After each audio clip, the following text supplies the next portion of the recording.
They mocked her for being poor until the day she bought the whole compound. It was a rainy morning when Nina arrived at Peace Estate. Her slippers made a flapping sound as she walked through the compound gate. One was torn and held together with a safety pin.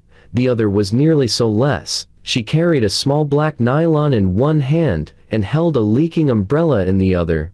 Her gown was oversized and faded, hanging on her like a borrowed life. Nobody helped her. Nobody even looked at her twice. She walked straight to the small back room beside the general tap, the room no one wanted because the ceiling leaked and the door couldn't lock, but it was all she could afford. She didn't speak to anyone. She didn't knock on a single door. She just dropped her bag, looked around the dirty room, and began sweeping like she was cleaning a mansion. Angela was the first to notice. "Who be that one?" she asked, standing at the corridor with a cup of tea in her hand. Joy, who was always full of herself, leaned on the wall and laughed. "Looks like one of those village housemaids. I'm even afraid to breathe the same air with her. She better not come near me with those her market-worn slippers, oh," Angela added, rolling her eyes. But Nina said nothing. When her broom broke halfway, she got down on her knees and used her palm to gather the remaining dust. By afternoon, she came outside with a tiny aluminum pot. No stove. No gas. Just 3 stones and a matchbox. She gathered sticks from the side of the gutter, struck the match 3 times before it caught fire, and placed the pot on it with a little rice and salt. No oil. No pepper. She covered it with a flat, rusted plate and sat by the fire like someone guarding treasure. Angela and Joy sat by the upstairs railings, watching her and giggling. "She even day blow fire with mouth. Who still does that in this age?" Joy scoffed. Angela shook her head, sipping her fruit juice. "If poverty was a person, it's definitely this girl." The next morning, Nina came out early and began fetching water from the tap. She fetched 6 buckets, arranged them neatly in front of her room, then sat quietly on the floor, peeling cassava with a small, blunt knife. Sarah, the landlady's daughter, passed by and paused. "Good morning," she said kindly. Nina smiled and greeted back softly, "Good morning, Ma." Sarah looked surprised. No one had called her Ma before. She smiled and walked away. But as soon as she turned the corner, Joy hissed behind her, "Sarah, better be careful with that girl, before she charms you. She looks like someone that will steal people's clothes and sell it for beans," Angela added. "She can't even speak well. She just look like Mumu," Joy said mockingly. They all laughed loudly. This time Nina heard them, but she didn't react. She simply turned her face to the sky and closed her eyes like someone praying for strength. Days turned into weeks. The girls in the compound made it a habit to mock her every move. They called her names: village rat, compound slave, ash girl, water fetcher. She never talked back. Not even once. Every evening, while others took selfies and wore makeup, Nina cleaned the corridor, washed the gutter, or mended her clothes with needle and thread. "She's acting like she's in a movie," Angela said once. "She's just looking for attention. Watch, she'll soon disappear like the rest of them," Joy replied. But she didn't disappear. She stayed. Quietly, calmly, strong. And every night, after they had all gone to bed, a soft light glowed from her window, a flickering lantern, and a book in her hand. The sky was burning hot that day. Nina had just returned from washing clothes for Madame Felicia down the street. Her hands were bruised, fingers wrinkled like boiled yam, and her feet were dusty from walking barefoot back home. She entered the compound quietly, with a nylon containing a handful of rice and a tiny sachet of oil she had managed to get paid with. She placed 3 stones beside the gutter, lit a fire with leftover matches, and placed her little pot on it. As the smoke curled into the air, Angela and Joy stepped out with their usual arrogance, holding phone cameras, dressed like slay queens with loud music playing from a speaker. "What's that smell?" Joy shouted dramatically, holding her nose. "Is something dying in this compound?" Angela looked down and saw Nina crouched by the fire. "Oh, it's Madame Firewood again," she laughed. "I swear, if I ever boil rice like this, may thunder strike me." The girls burst into loud laughter. Nina didn't say a word. She gently stirred the rice, poured in a few drops of oil, and covered it with the old plate. Minutes later, she stood up to enter her room for salt. That was the mistake. In the few seconds she left the fire, Joy looked at Angela. Should we do it? Angela smirked. Let's teach her how we roll in this compound. They walked down and stood before the pot. Then Angela kicked the 3 stones apart with her foot. The pot fell, the rice spilled into the sand, and the tiny oil she had poured in was gone in seconds. By the time Nina came back, she stood frozen. Her only food, gone. The fire was out, the stones scattered, the rice soaked in gutter water. Joy folded her arms. Next time, put firewood inside your room. This is not your village. Angela laughed. Or better still, don't cook at all.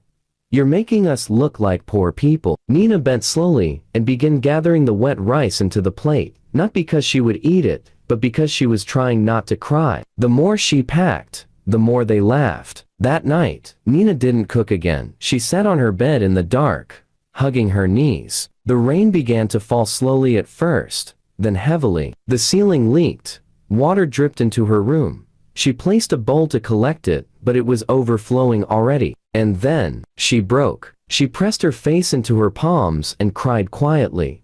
Not because of the rice, not because of the roof, but because she had no one, no mother, no father, no friend, just her and her dreams. Days passed. Madame Felicia sent her to wash again. She went. A tailor gave her an old torn wrapper to mend.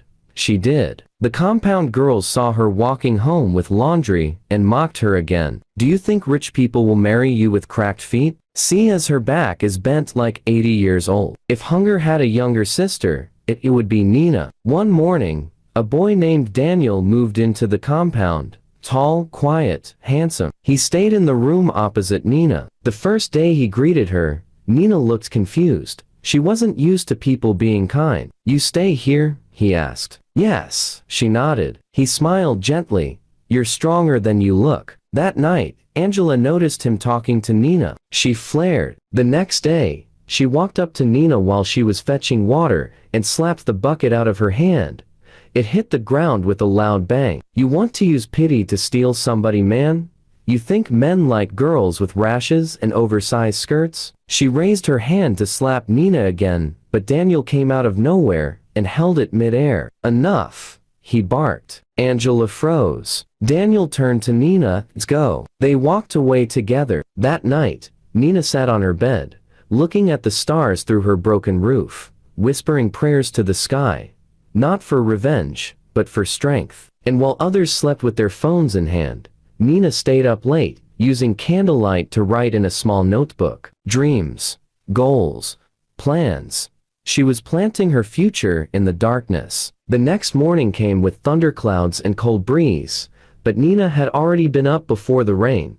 She was outside scrubbing Madame Felicia's veranda with her bare hands, her fingers pale from the cold, knees soaked in soapy water. As she worked, Daniel walked past and paused. You haven't eaten? He asked, watching her from the corridor. She shook her head. I'll eat after I'm done. He looked at her, really looked, and saw the hollow cheeks, the tired eyes, the silent hunger she was too proud to admit. He stepped out, came back minutes later with a loaf of bread and a cup of hot tea in a flask. For you, he said. Nina paused. I can't collect this. You can, he said. And you will. She took it, and her hands trembled as she did. That single act of kindness did something to Nina's spirit. But the girls were watching. Later that evening, Angela stormed into the yard like a tornado. You want to form Cinderella? She shouted from the corridor. You think because you carried laundry for Daniel yesterday and he gave you bread, you've arrived? Nina tried to walk past, but Joy blocked her path. Angela snatched the empty flask from Nina's hand and smashed it on the floor. The sound echoed through the compound. Nina gasped. He gave me that. And so what? Angela barked. You're a charity case. You want to trap a man with pity? Not in this compound. Daniel came out and saw the broken flask. He didn't say a word. He simply walked away, but his silence said more than anger. That night, Nina made a decision. She sat down, opened her notebook again, and wrote just 3 words. Start from scratch. The next day, She took one of her torn wrappers, patched it herself, and went down the street to beg for an old tray. She began hawking pure water. From compound to compound, barefoot and shy, she walked under the sun, carrying her tray on her head, whispering, "Pure water, 20 naira." Some slammed doors in her face. Some ignored her like she was invisible. But she kept moving. Every coin she made, she saved. One evening, as she sat under the tree near the back fence of the compound, counting her coins quietly, she overheard Angela and Joy talking. "Babe,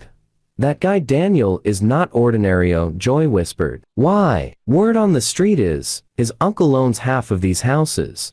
He's just here to lay low." Angela's eyes widened. "So he's not broke?" "Nope. He's rich. Angela stood up instantly. "Then I've been fighting the wrong battle.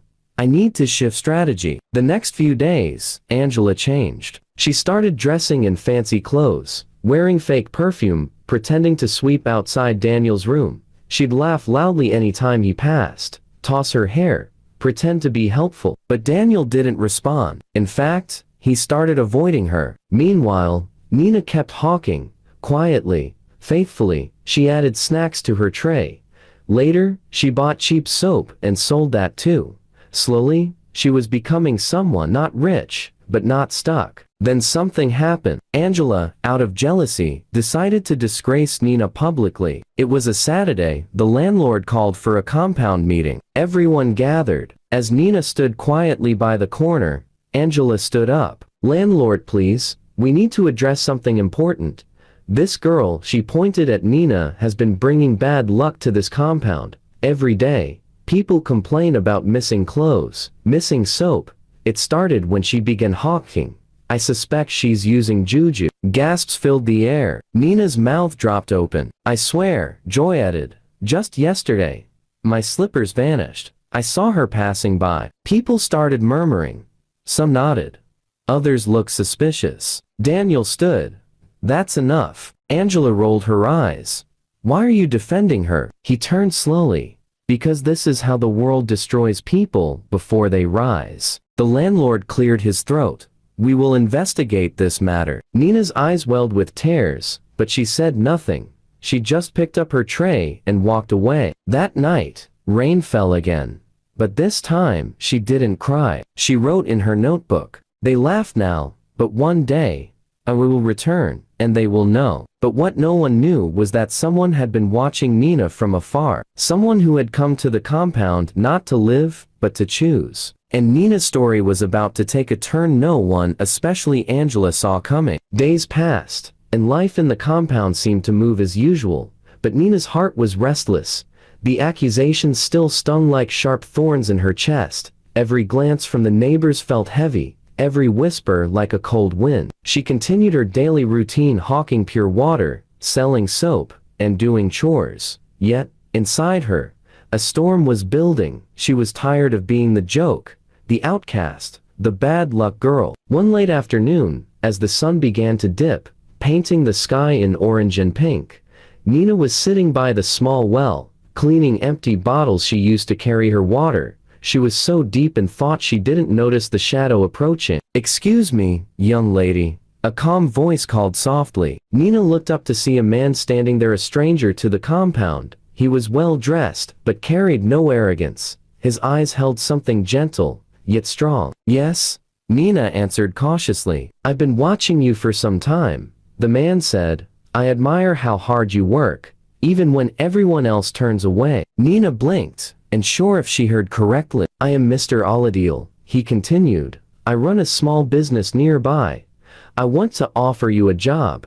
You have a spirit I don't see in many." Nina's heart jumped. A job? After all the mockery and hardship? Could this be real? "But I'm not educated," she said quietly. "I only know how to work hard." "Education is important," Mr. Aladil said kindly, "but determination is rarer. Come meet me tomorrow at my office. We will talk." That night, Nina could hardly sleep. Her mind raced with hope and fear. Could this be the chance she had been praying for, or another trap to humiliate her? Morning came with heavy clouds, but Nina walked to Mr. Aladil's office, clutching her patched bag tight. The office was small but neat. Mr. Oladiel welcomed her warmly and explained his business. He needed someone trustworthy to help with deliveries and record keeping. "You will learn on the job," he said, "and I will pay you fairly." Nina felt tears well up. For once, someone saw her not as poor or useless, but as capable. She agreed. Back at the compound, news spread quickly. Angela scoffed. "So, the poor girl thinks she can be somebody now. See how long that lasts." Joy whispered, "If she fails, she will be humiliated even more." Nina ignored them. She worked hard every day, waking before dawn and returning after sunset, learning and growing. But the nights were the hardest. She missed her mother, missed the days when she could just cry freely. One evening, Daniel approached her quietly. "I'm proud of you," he said softly. "Don't let them break your spirit." Nina smiled, her heart aching. "Thank you." Weeks later, Mr. Oladiel gave Nina a special task to deliver an important letter to a wealthy client. On her way, Nina was stopped by Angela and her gang. "Look who thinks she's important now," Angela sneered, grabbing Nina's arm. "Let go," Nina shouted, trying to break free. Angela pulled her close, whispering, "You will never be one of us. Remember that." Suddenly, a voice thundered, "Enough." Daniel appeared with a few men, and Angela stepped back. Nina's heart pounded anger, fear, and something else she hadn't felt in a long time, protection. That night, as Nina lay awake, she thought about the strange man's kindness, Daniel's quiet support, and the harshness of her world. She opened her notebook and wrote, "Some stones are meant to break you, but others are meant to build bridges. I choose to build." Nina's days had started to brighten. The job with Mr. Oladiel gave her hope, and Daniel's quiet support made her heart warmer. But as she walked through the compound, a restless feeling crawled inside her like an unseen shadow. One evening, as the sun dipped low and the sky turned dark, Nina was returning from work, tired but smiling. Suddenly, a voice called her name sharply. "Nina!" She turned to see Mama Kemi, the village elder, standing near the old well. Her face was serious, almost grim. "Come with me," Mama Kemi said. Nina followed, curiosity mixing with unease. They reached a small hut at the edge of the compound. Inside, a dusty old box sat on a wooden table. Mama Kemi opened it carefully, pulling out faded letters and torn photographs. "I have something to show you," she said softly. Nina's hands trembled as she looked at the pictures. They showed a younger woman, her mother, smiling, holding a baby. "But this baby, it's not me," Nina whispered, confused. Mama Kemi nodded. "There is a story no one told you." Nina's heart pounded. "What do you mean?" Mama Kemi took a deep breath. "Years ago, before you were born, your mother and father had another child, a boy. He was taken away. No one knows where. After that, your mother was cursed with barrenness. Many thought it was her fault. They blamed her. But the truth is hidden in that child's fate." Nina felt tears burn her eyes. "Why didn't anyone tell me?" "Because the secret was dangerous," Mama Kemi said. "The ones who took your brother wanted to keep the family divided. They wanted your mother blamed, so she would suffer alone." Nina's mind raced. Could this be why the compound turned against her? Why the mockery and pain? The next day, Nina found Daniel. She needed to know everything. "Daniel," she said quietly, "do you know anything about my brother? The one taken away?" Daniel's face changed. His eyes darkened. "There's more than you know," he admitted. "But it's not safe to talk here." He led her to a quiet place behind the old mango tree. "Years ago," Daniel began, "there was a powerful man in this village. He wanted to control everything, including your family. Your brother was a threat to him, so he took the boy and hid him far away." Nina's breath caught. "Why?" "Because your family was poor but proud," Daniel said. "That boy was the key to breaking the man's hold. If he disappeared, your family would fall apart." Nina felt anger, sadness, and fear all at once. "But how does this connect to me? Why was I blamed?" "Because when the boy was taken, your mother's heart broke. The village blamed her for losing the child, and your in-laws. They used this to hurt you, to keep control." That night, Nina sat alone, staring at the stars. Could her family's pain be part of a bigger plan? Was the curse really just a lie made to hide the truth? Her phone buzzed. It was a message from an unknown number. Some truths are better left buried. Stop digging or you will lose everything. Nina's heart froze. Nina stared at the message on her phone, her heart pounding fast. Some truths are better left buried. Stop digging or you will lose everything. Who would send such a warning? And why? She tried to shake off the fear, but deep inside, she knew someone powerful wanted her to stop. Her mother's pain, the cruelty of her in-laws, the missing brother, it all felt connected in a web she was just starting to see. The next morning, Nina met Daniel by the market. His eyes looked darker than usual. "They know," he said quietly. "People in the village have eyes everywhere. Someone doesn't want you to find your brother." Nina clenched her fists. "I can't stop now. My mother deserves to know the truth. I deserve to know." Daniel hesitated, then said, "There's something you need to see." He led her to an old abandoned house on the village edge. Inside was a dusty chest. Daniel pulled out a faded, torn letter. Nina's hands trembled as she read it. "The boy is alive, but if anyone looks for him, the consequences will be deadly. Keep the secret or suffer the cost." Her breath caught. Suddenly, a noise behind them made Nina spin around, but there was no one, only shadows. Days later, Nina returned home to find her door slightly open. Inside, her small room was untouched except for one thing. On the floor lay a broken photograph, half of her mother's smiling face, and half of a little boy. Her throat tightened. Someone had been inside, someone watching. The insults from her in-laws grew worse. "You'll never have children, you bring shame," they spat like venom. But Nina's spirit refused to break. That night, Mama Kemi came to her with a small rusty key. "This belonged to your mother," she whispered. "It opens a box hidden years ago. The answers you seek are inside." Nina took the key, feeling its cold metal in her palm like a lifeline. One night, as Nina slept, footsteps crept outside her window. A soft voice called her name. She froze, heart thundering. The next day, slipped under her door, new note read, "Last warning, stop now, or lose everything you love." Years had passed since Nina first heard the cruel words of her neighbors and in-laws. Those who once whispered behind her back, who laughed at her worn clothes and empty kitchen, never imagined the path her life would take. Nina stood before the gates of the large compound she now owned. Her heart beat with quiet pride and a touch of disbelief. This was the very place where she had once been mocked, called worthless, and treated like she would never rise above her poverty. Now, the compound gleamed in the afternoon sun, new walls, fresh paint, and a garden blooming with flowers. The people who once laughed at her stood across the street, staring with shock and envy.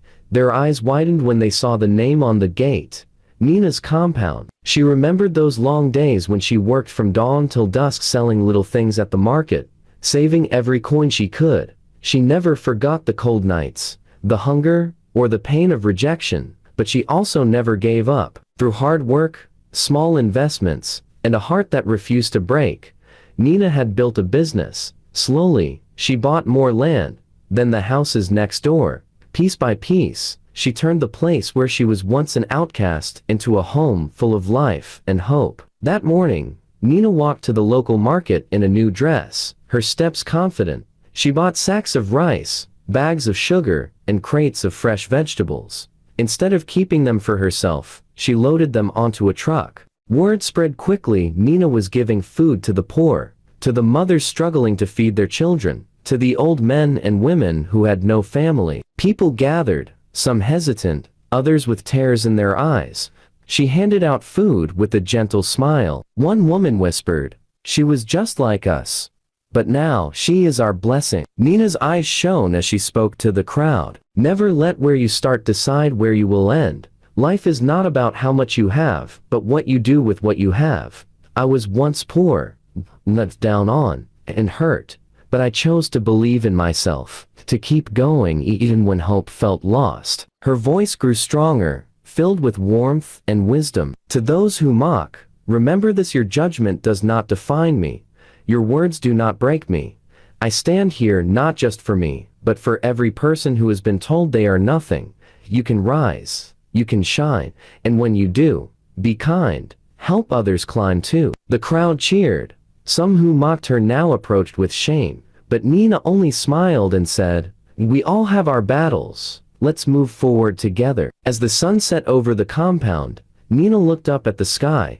The journey had been long and painful, but she was home finally, free from the shadows of the past. Her story became a beacon for the village, a reminder that courage, patience, and kindness can change even the hardest of fates. Hello champions, I hope you enjoyed our stories. Please hit the like button, leave a comment below, and subscribe to our channel. Thanks.